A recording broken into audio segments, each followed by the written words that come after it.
ભિલોડાના મોટા કંથારિયા ગામે ભારે વરસાદ બાદ રાહદારી અને વાહન ચાલકો હાલાકી ભોગવી રહ્યા છે. રસ્તો અને ગરનાળું ધોવાતા તંત્રની કામગીરી પર અનેક સવાલો ઊભા થયા.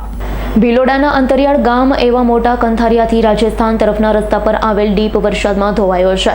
મોટા કંથારિયા ગામે 3 દિવસ પહેલા વરસેલા ધોધમાર વરસાદના કારણે ગામના વાઘા કોતર પણ છલકાયા. કંથારિયાથી રાજસ્થાન તરફનો રસ્તો આવેલો ડીપ વરસાદ પાણીના લીધે ધોવાઈ ગયો છે. રોડ પર કરેલ આરસીસી કામ આખે આખું ઉખડી ગયું. રોડની નીચે નાખેલા ભૂંગળા પણ દેખાવા લાગ્યા. આ રસ્તે રાજસ્થાન તરફથી રોજની હજારો પબ્લિકની અવરજવર રહે છે. હાલ ડીપ ધોવાયો છે, જેના કારણે પ્રજાજનો રાજસ્થાન તરફ જઈ શકતા નથી. વહીવટી તંત્ર આ અંતરિયાળ ગામોમાં વરસાદી તારાજીને ધ્યાનમાં લઈ યોગ્ય કામગીરી કરે તે જરૂરી. જયદીપ ભાટિયાનો રિપોર્ટ, S9 ન્યૂઝ, અરવલ્લી. અમારી તમામ માહિતીથી અપડેટ રહેવા માટે જોડાયેલા રહો S9 ન્યૂઝ સાથે.